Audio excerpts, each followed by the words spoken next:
What is good, everyone? Mills here, bringing you some fire content on the Fire Day 18 channel. In today's video, we're going to be helping you guys out with this new event called, I'm trying to remember, I didn't play the event yet, the Immortal AL Central event.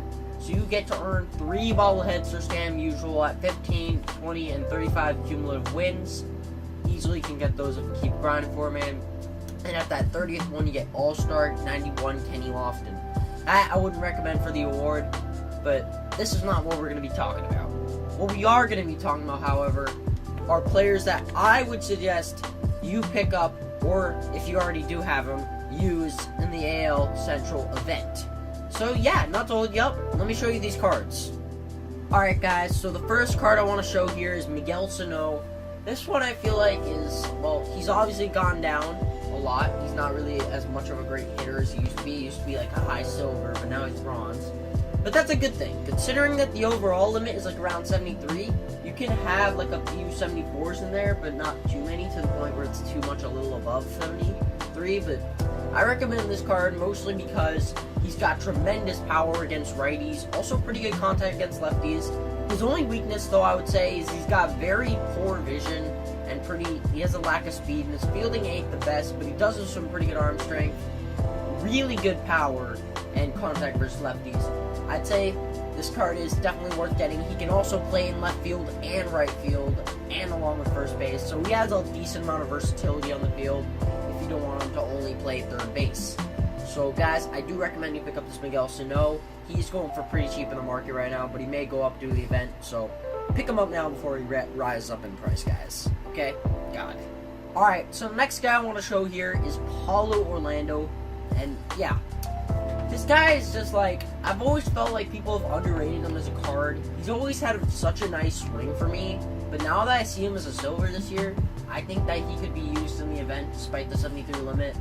Like, I only have like 3 cards that I think go above that limit, or 4 I think, in this video. And that's literally out of 5 cards I'm going to be showing.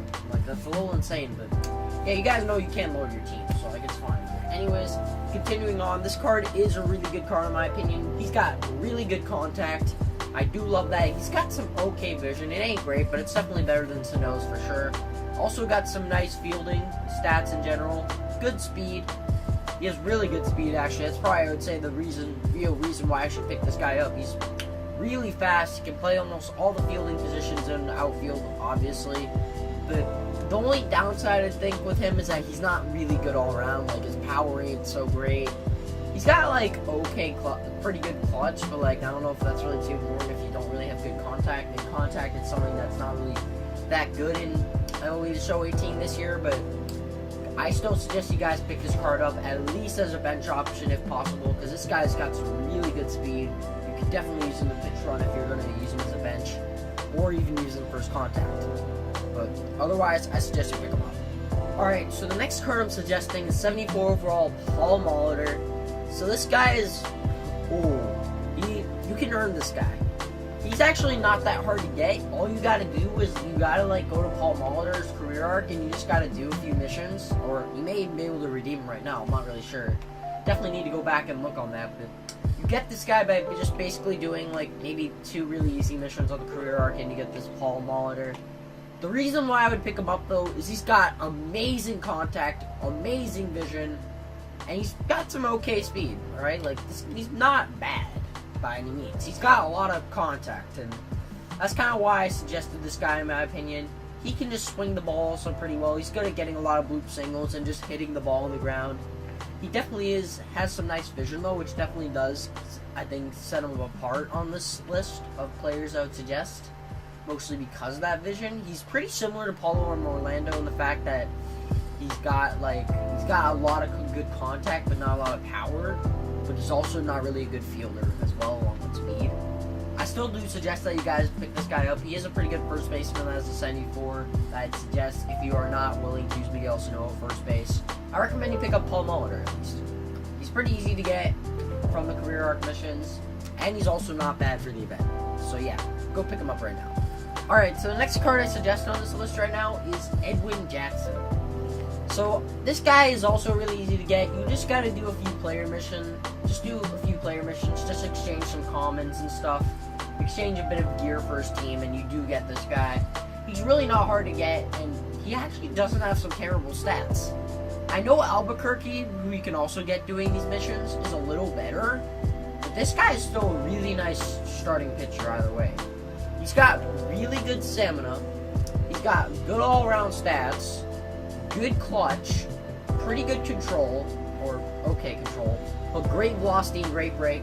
That is kind of why I suggest you guys pick this guy up. He's a very good all-around starting pitcher for 77 overall. He can definitely throw, has a lot of variety in his pitches. He's got a great four-seamer, he's got slider, changeup, curveball. All four pretty unique pitches that you can use against your opponent, which will maybe even be nasty as well.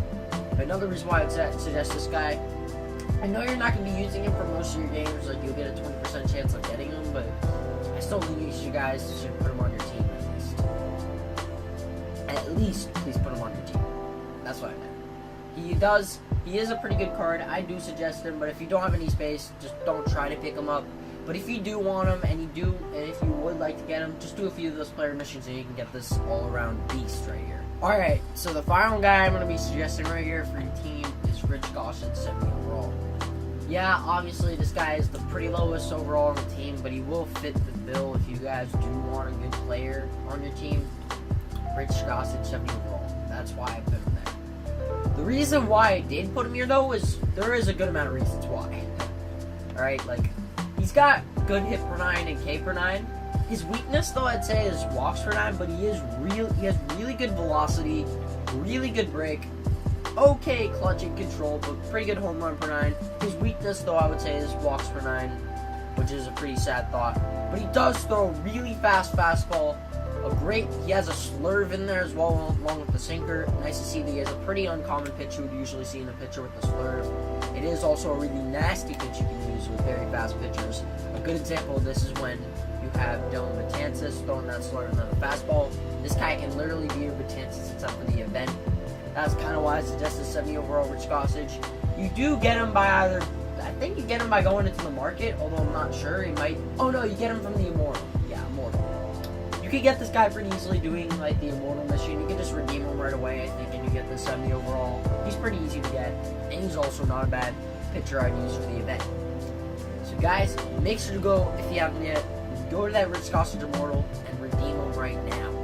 Very well worth it. Okay guys, so that's going to recap my list, or my very short list of people I'd recommend for the event. This was a little bit of a hard list to accumulate, considering there were not really many good, like, low overall gems I was looking for. Like, the only one I could find was Miguel Sano and Rich Gossett. The other ones are just, like, decently high silvers that were, like, they're good players, but, like, I'm not sure if they'll exactly, like, work on the team if you're trying to create. But I still think those are pretty good cards you should still use for the event. And, yeah, if you guys haven't yet, make sure to leave a like, subscribe if you're new to this channel. If you enjoyed this video, I meant to say enjoy the video before that, but anyways, you know what I mean.